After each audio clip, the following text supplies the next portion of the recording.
Cette banque européenne a déroulé le tapis rouge à Jeffrey Epstein alors qu'il était déjà condamné pour abus sexuels sur mineurs. En 2013, la banque américaine JP Morgan met un terme à sa relation avec Epstein, jugeant son profil trop risqué après ses multiples condamnations. Le pédocriminel américain se retrouve donc sans banque pour gérer ses centaines de millions de dollars. Il décide ainsi de transférer tout son argent vers la Deutsche Bank. Malgré les condamnations et des alertes internes, la banque allemande accepte les fonds du criminel. Les emails internes dévoilés dans les Epstein Files révèlent une étonnante flexibilité. Des transferts d'argent destinés à payer des salaires pour de jeunes femmes russes, des retraits en liquide jusqu'à 200 000 dollars par an, des trusts opaques, bref, les équipes de conformité de la banque ont multiplié les alertes. De son côté, la direction de la Deutsche Bank a tout laissé passer. Rien de grave, c'est un client important, disent certains mails. Pour la banque, vous l'avez compris, tout cela relevait d'opérations ponctuelles, normales pour Jeffrey Epstein. Mais alors, pourquoi se laisser aller? Tout simplement parce qu'Epstein avait un carnet d'adresses impressionnant. Des investisseurs, des patrons de grandes sociétés de gestion,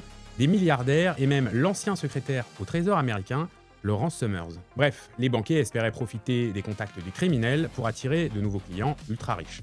Une logique purement financière, au prix de la morale et du risque légal. Des années après sa condamnation, Epstein a donc continué à trader, à retirer des fonds et à transférer de l'argent à travers des comptes complexes jusqu'en 2018. À ce moment, la pression médiatique et judiciaire devient beaucoup trop forte.